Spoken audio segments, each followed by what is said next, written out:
Hey, good morning. I'm just going to talk a little bit about Tommy's book of neuroscience, anatomy and physiology, and a little bit of theology. I'm fortunate to work around some really intelligent people, and I kind of am a hacker at most everything I do and stuff, but I really kind of enjoy studying what I'm doing, So when I was a bodybuilder, I was really deep into microbiology and aerobic and anaerobic metabolism, insulin responses, the mitochondria, oxidation processes, and everything like that, And during the course of surgery one day, I was talking to this really smart surgeon.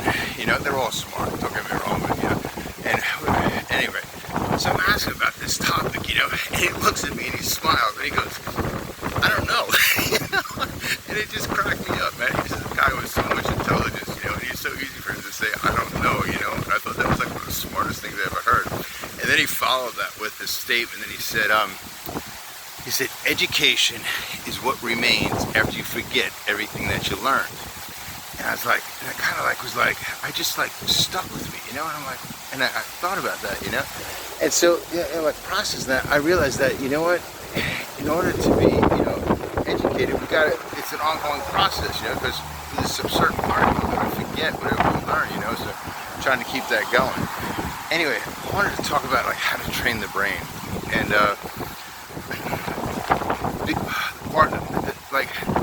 when I say the brain is kind of complicated, or it has many facets to it, it's kind of like saying there's a lot of sand on the beach, it's just in immeasurable ways to count, the amount of sand on the beach. So the brain is kind of the same thing. So what I'm talking about is just one specific part of it, and how Tommy's book processes that information, And basically, the hippocampus is in the posterior aspect of the brain, and it's responsible for a menagerie of things, it affects so much about how we process information and what we do with that information as we process it, And on top of the hippocampus is this thing called the reticulating activating system. And as I understand it in my anatomy and physiology, it's kind of like a jellyfish that's incorporated on the top of the hippocampus into the hippocampus, and it has these tentacles that spread out all over the brain, and it uses those tentacles to feed the rest of the brain information that it processes. Well, the reticulating activating system has to filter out a lot of information, because there's so much coming into it that in order to process it, it has to filter it.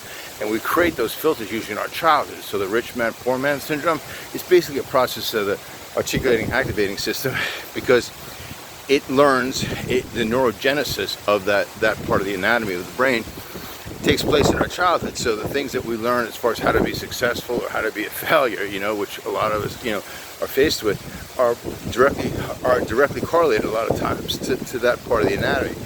Now, the cool thing about it is there's a way that we can retrain that filter to kind of absorb different information, And so some of that information we can actually recreate the blueprint if we choose to. It's hard work. But, hard work is part of life, So with the reticular activating system, in order to create neurogenesis, it's kind of a neuroplasticity.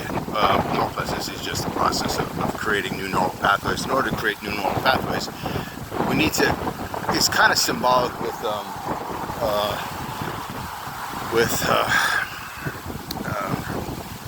muscle growth, muscle hypertrophy, muscle anabolism, and there's ingredients that muscles need. Muscles need protein, which broke down to amino acids. It's amino acids configured. It also needs energy from the Krebs cycle, which is stored in the form of ATP, and so it uses a lot of different things in order to process. And there's multiple factors that go into anabolism, so I can't describe them all.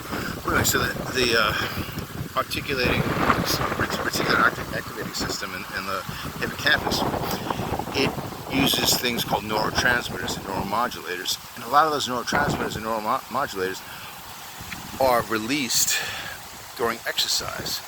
So as we exercise, we're releasing a lot of the compounds into our bloodstream, into our system, that will help create neuroplasticity, will help create new neural pathways that can actually adjust that filter to receive different information. So the formula, or I call it an algorithm, we all have different algorithms, but just these steps, the way we accomplish something, is to preferably meditate first and get your brain to get out of that beta wave into a more subdued wave that can process information instead of execute information. That's more like a theta wave. And you don't need to understand this shit. I'm just talking about it, you know. But so exercise. If you meditate first, trying to get your brain into a relaxed phase, start doing some exercise. And as you're exercising, get past that point of what you don't think you can achieve. Kind of break through that. When you break through that point, that's kind of when dopamine is released, which is neuromodulator, neurotransmitter. And then as you start exercising, you're going to start releasing acetylcholine, which is a very important process of neuroplasticity, of regrowth of neural pathways. And in the process too, listen to positive informations, listen to successful talks, listen to Bob Proctor, listen to Earl Nightingale, listen to Jesus Christ, listen to Muhammad, listen to Buddha, listen to all these guys who talk about ways to achieve prosperity in life, whether it's a spiritual prosperity, financial prosperity, or religious, family, you know, proper dynamics in your family, all those kinds of things. Incorporate that into your scenario. And if you do that on a religious basis, you know, if you just dedicate yourself to that, it's amazing what will happen over the course of time. And time is relative. Time can be a week, time can be a month, and time can be a year. When I was in bodybuilding, I used to choose a body part to train. I would choose that body part to train for sometimes 6 months to a year. That was my goal in order to bring that body part up to fruition. Arnold Schwarzenegger says, you know, train your weakest body part. You know, so think about your brain, think about what you want to develop. Choose that body part, if you will, and how your thinking relates to that, and put that formula into process, you know, man, and do your own research, man. Check that out, and you might come up with your own formula on how to retrain your brain. Anyway, I just wanted to give that to you today. Have a great day. It's Easter. Let's inspire people, man. Love you guys. Bye.